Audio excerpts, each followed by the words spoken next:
Ladies and gentlemen, welcome back to another World of Warcraft video. As always, your host, Papa Tell, bring you coverage of news and all that good stuff from above. I know it's been a couple days since we haven't been making a video, and I've been a little busy, just really trying to grind this retail stuff out and really pushing myself. I've really been trying to take it more serious and find good groups and, play in these dungeons to the best of my ability. And we sure have damn improved, very much so, to the point where we made a 636 weapon yesterday. And we've been getting, more footage of just playing the game, and, we'll showcase that in the next couple days. But I really want to talk about the changes with Templar right now and how impressive it is, and how I've been doing my damage overall so far around 1.5 billion damage. And I know that can really improve much more in terms of bigger AoE pulling and obviously getting more upgrades with my gear. I'm around 619 item level right now, so I definitely need to upgrade overall more stuff. But right now your boy's at a plus 10 key, and I'm at plus 8s and plus 9s all across the board. I think one of them might be plus 7, but overall I've been improving a hell of a lot by just really knuckling down, putting my head down, and just focusing on the game and grinding it. So forgive me for the lack of content lately. However, though, I do want to talk to you guys about some changes that happened overall with Paladin stuff, and it has to do with Templar and Herald of the Sun. So I was looking at the logs, and I was really curious and seeing man, what are people using as trinket wise, and just seeing the best trinkets. Obviously, there are some really good trinkets in the game right now that everyone is going for, like the egg, the shard, the marker Carados, and the ritual knife, right? But what are the numbers right now in comparison to Templar versus Herald of the Sun? And I saw that this one individual here, Silent Paladin, has done an average right now, and this is in City of Echoes, right? This is just for City of Echoes. It's not the overall star rating, but just was curious on this. And he has a 387 rating in comparison to our boy here, which Dacker has a 384 rating with Herald of the Sun. And I was like, damn, dude, Templar is back, man. And it feels like, from what I've been hearing and other people that I've been watching, they're saying Templar is back as well in PvP. It seems like it's getting better, and it's pretty decent. And I am really excited to try in PvP, because I've yet to try it this week because I've been pushing Keystone so hard. But just to see the numbers here alone, which we did a little bit more research as well. So let's take another step into it, where we looked at the top all-star performance of everything, of just everything in Mythic Dungeons, right? And we see our boy here, Talath, or forgive me if I butcher the names, Talith, which we looked at him, and we looked at our 4th place player, Grom.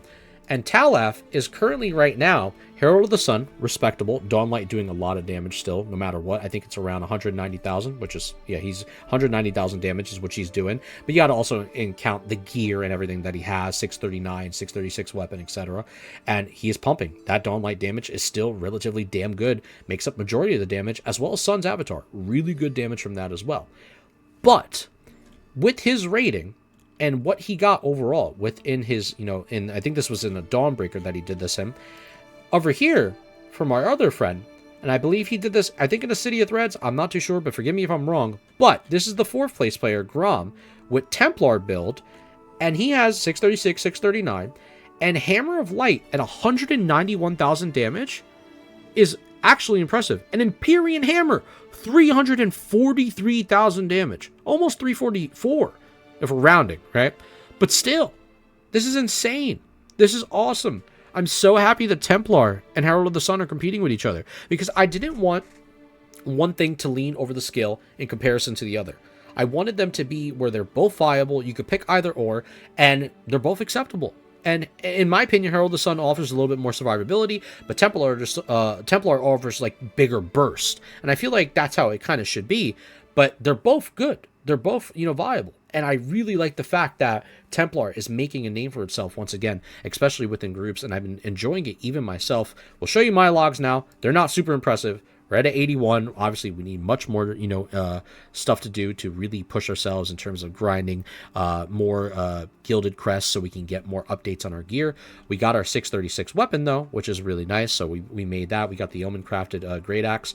But overall, though, I'm really happy with pushing this even further. In another week, I'm sure my numbers will go up by pushing and grinding, keeping my head down, just shutting up and playing the game, and then pushing myself. And then also pushing myself in PvP. I can't not wait to show you the PvP footage when we start doing more arena with Templar stuff. So we're going to be showing you guys a lot of new things in terms of that. But let's talk about some of the updates that they did, which I'm really happy about, by the way. Now, With the Gilded Crest updates, it is now available from +8 keystones. You are now able to get the Gilded Crest to make your weapon at +8 rather than +9, which I think is so good. Because I feel like +7 or +9 was the ones that people were doing, and +8 was kind of forgotten about. It was just this middle road where it was like, it's right there, and it's like, it's so close, and people are just not able to complete it or not able to get to it. And some people have completed it, don't get me wrong, but I'm happy that +8 has reasoning to do +8. And it's nice that, you know, the Gilded Crests are down to +8, and +7 is the norm now for Rune Crest, where you could get Rune Crest from +7.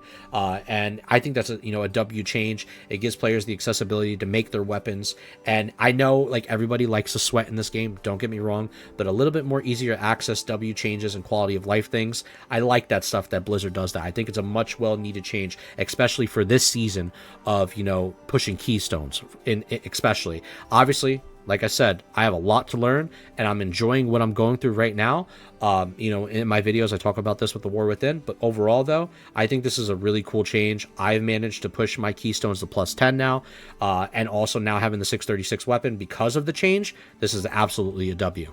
As well as now, with upcoming Mythic Plus affixes and dungeon tuning that they have done, they made some changes to the buffs granted by Xal'ata's Bargain from 30 was 20 seconds, and then they also did the Xal'ata's Guile, now increases enemy health and damage by 10%, was 20, with the schedule maintenance that they also are putting into effect with Necrotic Wake, having some of their ads, like the Wrath of Zomaris periodic damage reduced by 25%, and the Skeletal Monastery's enemy forces contributions increased by 20%, and then also the Kyrenian weapons, the effects of Bloody Javelins no longer stack, so you can't stack them.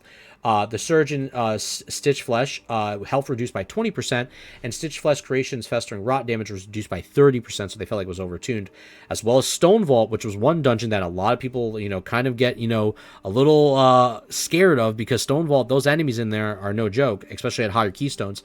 The health of Scaramark's health, the boss, is reduced by 10%, not 20, and the Scaramark is now stunned for 4 seconds, was 2 after the Fortified Shell is broken to do more damage on them, as well as the Crystalline Eruption damage reduced by 15%, because if you blew them all at the same time, they do a lot of damage.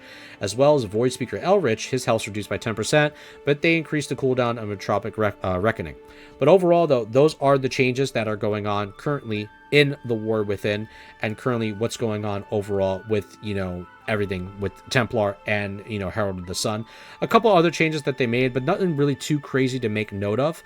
But overall, though, I wanted to talk about that because I am really excited that Templar versus Herald of the Sun are more on an even playing field. I feel like one of the biggest problems was that, you know, when we heard the announcement of Templar, a lot of people really thought that that was going to be the ret spec to play, and it seemed it was going to be really, you know, bursty, really strong, and more than anything pretty damn good. And there was a point where I think there was a bug at one point early on where the hammers were like the cooldown, it was just dropping consistently over and over and over again, which made it way too strong.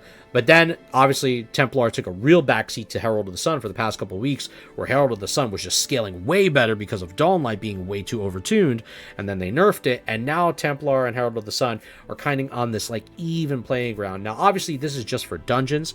In raiding environment, we're gonna have to see how much more logs come out in comparison to see where Herald of the Sun pushes in the next week in comparison to Templar, and I can't wait to cover that data and see those metrics as well. But I do think right now this is a W change overall for Paladins, and I'm really excited for the future of it. We will have some content out on some arena footage for more Templar showcasing, just to see how it fares up against other classes. You know, obviously, you know, in PvP it is tough with like other classes that have mortal strikes and stuff of that nature that really cause a bit of a bitch for our healers to even like keep everybody, you know, stay topped off and everybody is like healthy through the fights.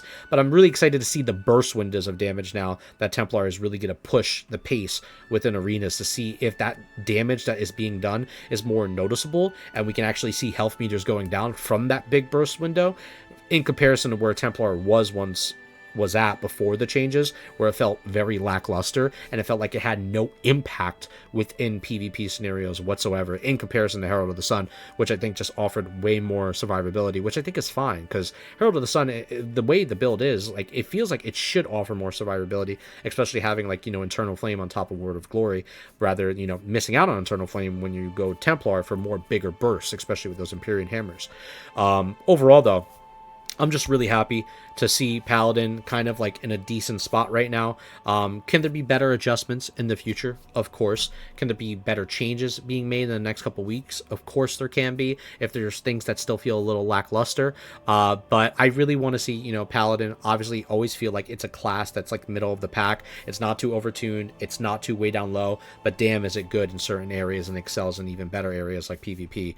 I would love to see it shine in there. But that's basically all I got to say. Much love to you, amigos. Thank you for watching the video and enjoying, you know, the updates. Keep on keeping on. Let me know your comments below on how you feel about the Templar changes, and we'll go from there. Much love. Keep on keeping on. Shine on. All that good stuff. Don't make me say it again, sir. I said what I said.